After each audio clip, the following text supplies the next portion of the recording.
why doesn't the government just tell us the truth? So that is one of the reasons that I have zero respect for Anthony Fauci. If you disagree with me, I hope you hang in there because I have some other unanswered questions. But going back to March of 2020, there was a lot of fear being spread, and fear is dangerous. I don't see how anybody can argue with that. There were some wild stories put in the media that, generally speaking, they're never corrected.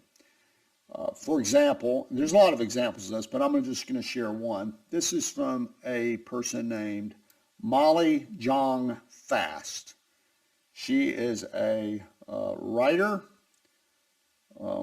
She's fairly popular on Twitter. I think something like 800,000 followers or something. But anyway, she tweeted in March of 2020 this. This is in regards to the shutdowns, her response to people that question whether shutdowns were necessary. She says, the idea that the economy will function normally while 2 to 7% of the population die is insane. Okay, that means she really believes that something like 7 to 25 million people in the United States would have died from COVID-19. She still has a job. She still gets paid to write this kind of stuff. It's just shocking how much fear was going on at that time. And she wasn't the only one that was spreading this stuff. But nobody ever goes back and says, oh, well, weren't you wrong about this? And why were you wrong? And that sort of thing. One of the things that Anthony Fauci and the government, as a spokesperson for the government, he also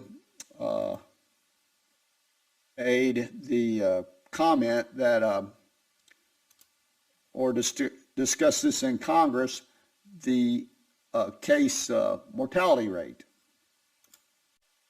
So Fauci says this at a congressional hearing, March 2020. Quote, the flu has a mortality rate of 0.1%. This virus has a mortality rate of 10 times that. That's the reason I want to emphasize we have to stay ahead of the game in preventing this. The seasonal flu that we deal with every year has a mortality of 0.1%. The stated mortality overall of this, when you look at all the data, including China, is about 3%. It first started off as 2 and now 3. I think if you count all the cases of minimally symptomatic or asymptomatic infection, that probably brings the mortality rate down to somewhere around 1%, which means it is 10 times more lethal than the seasonal flu. I think that's something that people can get their arms around and understand. So 10 times the flu. The interesting thing about this, whether he was correct or not, proven out to be correct or not, there's no way he could have known that at this time, according to Jay Bhattacharya of Stanford. Jay Bhattacharya says, in answer to this question from Peter Robinson on an interview on March 31, 2020, this is Peter Robinson asking the question, what's Dr. Fauci up to when he says that this is 10 times more lethal than the flu? He cannot know that. He should not be saying that. He cannot know, can he?